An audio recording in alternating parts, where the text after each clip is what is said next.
Good morning sa inyong lahat guys. Ngayon ipapakita ko naman sa inyo kung paano magpakintab ng isang aluminum. Isang ordinaryong aluminum, pagkikinisin natin hanggang sa kuminang siya na parang salamin, na makikita mo na talaga na salamin na siya. At ang mga gagamitin nating materials guys, unang sandpaper number 400. Tapos isunod natin to, siyempre 1000. Tapos pagkatapos ng 1000 guys, itong flat disc para pumantay siya. Tapos naman ito ang 2000 sandpaper. Pagkatapos niyan, ito ang pampinali guys. Ito ang magpapakinang. Gagamitin natin ito, itong bar na to, para sa pang polish. Okay guys, ibabala natin ito sa grinder, tapos ididikit lang natin ito, then that's it. Isasanding na natin dito para kuminang siya. Okay, iyan na yung finished product guys. Napakalinaw guys. Yan, papakita ko sa inyo yung before and after nya guys. Ito yung before nya. Yan. Tapos ito na yung finished product natin na na-polish. Yan, kitang kita ang ebidensya guys. Ganyan siya kakinis guys. See, ito yung dati guys. So kung paano ko ginawa yan guys, panoorin nyo.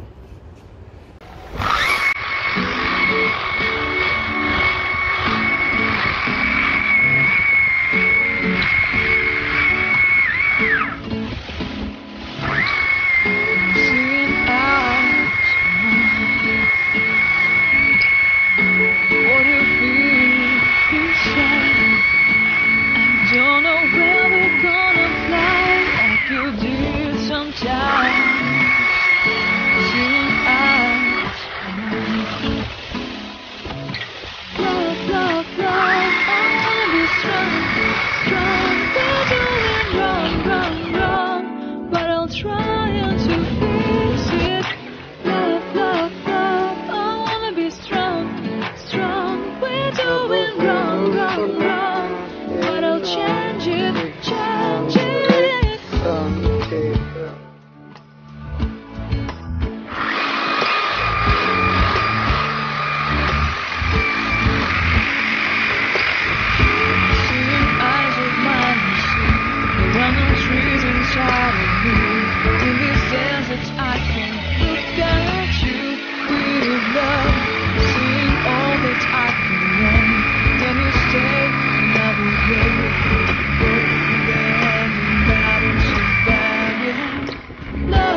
dating kulay.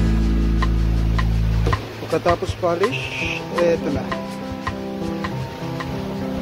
Walang putol yan guys. Walang duktong.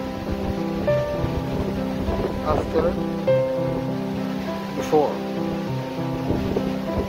See guys.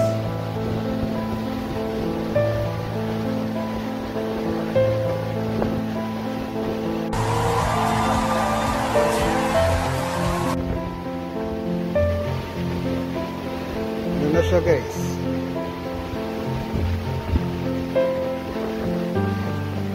Mula sa ordinaryong aluminum naging salamin. Ito yung original na kulay ng aluminum. Yan guys. Tapos na polish.